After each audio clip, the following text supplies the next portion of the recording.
Thank you, Lassie and Saku, for bringing this miracle of HundrED, not just to the friends here today, but to the world. This is better than dessert. So I think we wake up this morning in a world that's fractured, but we also wake up with hope because we have children and we have education, and these are the ingredients for changing the world. For me, the year was 1996. It was a foggy, rainy Monday morning, and I had set off to meet one of the very young mothers who I was working with because she hadn't come to the group.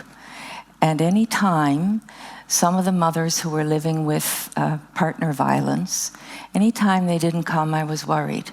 So I knocked on her illegal boarding house door, and she came to the door, and she had a big gash on her eyebrow. Her partner had punched her glasses into her face. And the first thing she said was, "Mayor, he didn't mean it. He told me he was sorry, and he promised he would never do it again. He even cried."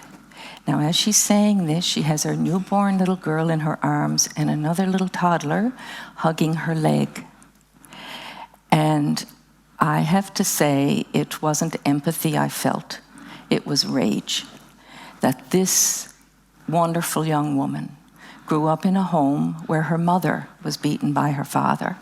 And on, and I drove home and created roots of empathy out of rage, that we had to break this cycle of intergenerational violence.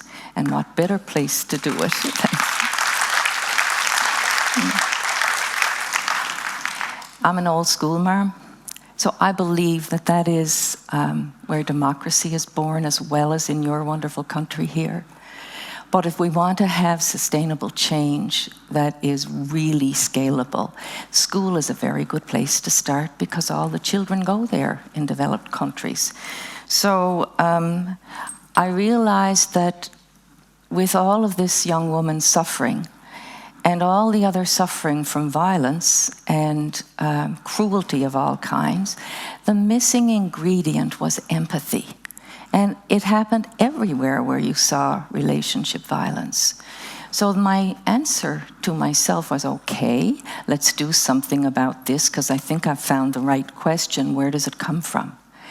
And from all my work with families when their babies were little, I really believed that it was in the first year of life, in the loving relationships with the parents, the attachment relationship, that empathy bloomed or faded.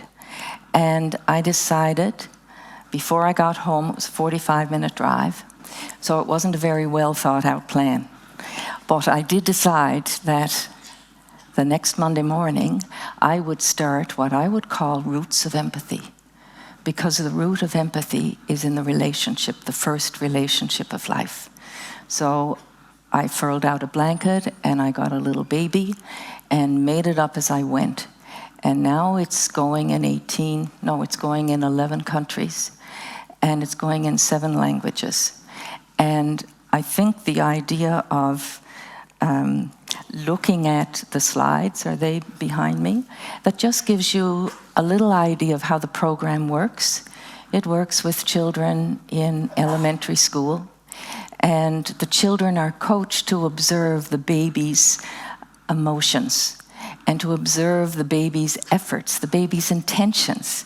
The idea that the baby is a meaning-making machine, and that the baby loves without boundaries and borders, and that the baby doesn't have any of the sensibilities and the social courtesies that define that you shouldn't cry at this point, and all the shoulds in the world. So the baby is a perfect model for children to develop emotional literacy. And emotional literacy is really the soft part, if you will, of empathy. It's the affective side of empathy, and we live in an emotionally illiterate world. We're all concerned about levels of literacy.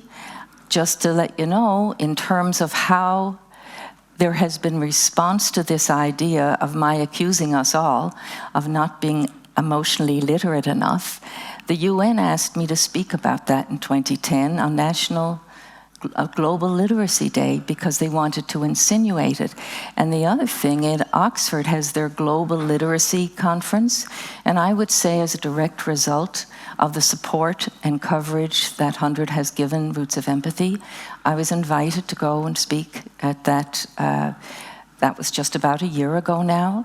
So this idea of how we can build empathy, and my definition of empathy is the ability to understand how another person feels and to feel with them, which is very different than just perspective taking, the cognitive aspect of empathy. So the mission of the program is to build a caring, peaceful, and civil society by raising levels of empathy in children and adults. And the vision is to change the world child by child. So we do a lot of research, and you can see why we do research. It looks altogether too cute. You know, it's a bit fluffy looking, a baby crawling around on a blanket in a classroom. What are the children wasting their time doing? Well, they're doing something that we can't do in classrooms in the traditional way. Empathy cannot be taught as we might teach mathematics, but it can be caught. And the very interesting thing is, given that going back to 1996, it's only in the last decade that the neuroscientists have really proven what I've always said, is that love grows brains. And now our best supporters are the neuroscientists. So I guess the theory of change is that the children, in observing the baby, they talk about what they see and decide what they think the baby's emotion is, as well as following the baby's milestones in every domain. And then they are encouraged to reflect and think about a time that they felt like the baby. And the brilliant thing is, in the atmosphere that we set up, which is really, I would say, encouraged by our philosophy of intrinsic motivation, which means we don't praise children, we acknowledge them, and we never ask the first child who puts up their hand, because we're not in a rush. This is very slow, this business. We are letting the children reflect. And so often in school, the first little one who gets their thinking and their speaking in gear, they have their hand up. So I would just like to recognize teachers as heroes, and I would like to say that the whole playbook of being a human being has yet to be written. But if we have empathy, we are on our way to being human. I think we have a poverty of relationships, and absolutely, we're starved for solicitude. And when children have empathy, they see their friend is sad or mad or whatever, and they're able to read the cues, emotional cues of their friend, so that their behavior changes. And we're so proud that we have oh my goodness, we have 3 continents where we have had research done, longitudinal randomized study of the most rigorous kind. We have countries where Roots of Empathy has become policy. In Northern Ireland, they believe that the generational violence they have experienced, the sectarian violence, will be best reduced by having empathy in the children. So we live in a crisis of connection for sure. And if you think about what our success is, well, I would say our success isn't necessarily measured in numbers. It's measured in how the children are doing, and the idea that we can help them help themselves and one another. They reach and understand themselves. They understand one another. And this idea of success, I guess although it's not a number, one of the numbers that we do appreciate is that there were over 2,300 sightings of our research, which means we're passing it on. We really don't own anything in the world, and I think The people and the groups that have invited me to speak, to me, I see as success for the idea of empathy. Because, for example, Nelson Mandela, a very long time ago, invited me to South Africa, and he understood what empathy was all about. But I was even more encouraged. Just this summer, Men Care had a conference, and they wanted me to speak about men and empathy. And I thought that was an amazing success for us.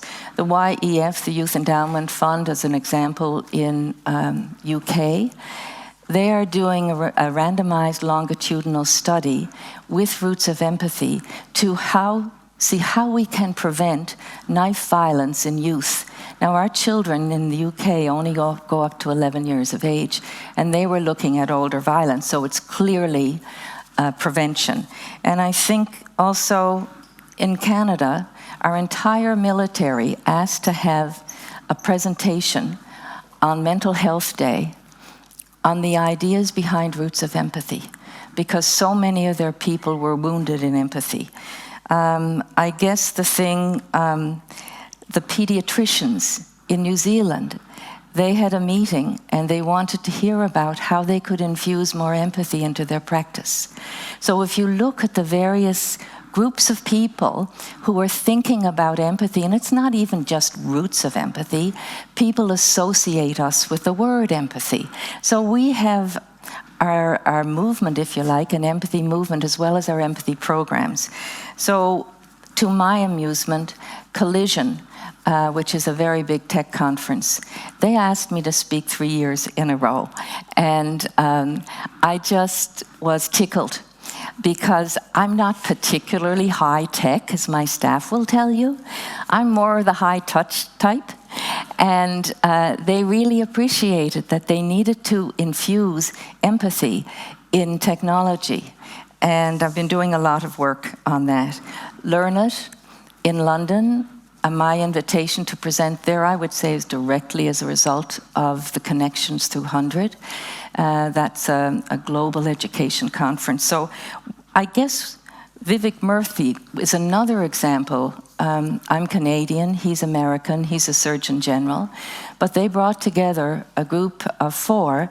They wanted to demonstrate what are the best mental health prevention programs that they could find in the US. Now, we have seeds of empathy for our little children in childcare in the US. So it was invited as one of the group, because they understood even if little children become emotionally literate, they will be able to tell you what they're thinking and feeling. And the lovely thing about all of this work is that the teachers who host Roots of Empathy in their classroom, and there's an external instructor, they also get to see their children in a way that is unparalleled. They see how the children are feeling, which they normally wouldn't have a chance to do. So I would just like to say, as in closing, I don't know if any of you are fans of a music group from way back when in my youth, Two strangers passing in the street, by chance these passing glances meet. And I saw you, and what you saw was me. Pink Floyd. Thank you very much.